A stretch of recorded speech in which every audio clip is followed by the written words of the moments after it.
Bonjour à tous et bienvenue au CHU de Montpellier. Je suis Nathalie Franck et je suis pédopsychiatre. Et je suis Raphaël Scapatissi, je suis psychologue et toutes les deux on travaille dans le service de pédopsychiatrie. Alors la dernière fois, on vous a parlé des enfants avec des comportements tyranniques et on vous a un peu expliqué ce que c'était.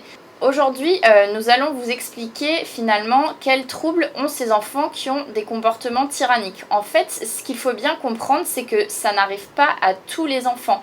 Ça arrive à des enfants qui ont des fragilités particulières et qui leur donnent ce profil-là de comportement tyrannique.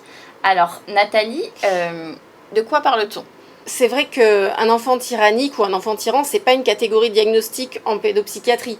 C'est pas dans les classifications, donc on n'a pas de données précises sur l'épidémiologie, la fréquence, est-ce que ce sont des filles, des garçons, comment ils évoluent et tout ça. Et ça, c'est un peu la complexité parce que on manque de données et on a encore besoin de faire des recherches là-dessus. Par contre, on sait que ces enfants qui ont ce profil ont par ailleurs d'autres troubles pédopsychiatriques et souvent ils les cumulent. Ce qui est le plus net chez ces enfants, c'est leur difficulté à gérer leurs émotions. Ce sont des enfants qui font des colères, qui ne supportent pas les frustrations. Et c'est dans ces moments-là qu'ils font peur à leurs parents parce que ce sont des crises avec de la violence, etc. Donc pour cette difficulté de gestion des émotions, plusieurs diagnostics peuvent être impliqués. Il y a un diagnostic notamment qui s'appelle le trouble disruptif avec dérégulation émotionnelle, qu'on peut poser quand l'enfant fait plus de 3 crises de colère par semaine, en sachant que la particularité chez ces enfants-là, c'est qu'ils font des crises à la maison et pas en dehors. En dehors, d'ailleurs, ce sont même plutôt des enfants un peu timides. Donc, il faut avoir vraiment juste la dimension familiale du trouble dont on parle. Souvent, en fait, ce sont aussi des enfants qui ont ce qu'on appelle un TOP. Le TOP, c'est le trouble oppositionnel avec provocation. Donc, c'est des enfants qui sont opposants, mais la particularité des enfants avec des comportements tyranniques, c'est qu'ils sont plutôt opposants à l'intérieur de la maison. Fréquemment, ce sont des enfants qui ont un trouble déficit d'attention avec ou sans hyperactivité. On pense que c'est surtout par la difficulté de gestion des émotions qu'ont ces enfants-là que ça entraîne des comportements tyranniques. Et du côté des troubles anxieux, on en retrouve aussi un certain nombre. Par exemple, on a le trouble d'anxiété de séparation. C'est plutôt quand les enfants ont du mal à être loin de leurs parents, à se séparer de lui, et où le parent est tout le temps sollicité pour être près de son enfant. On a aussi d'autres troubles.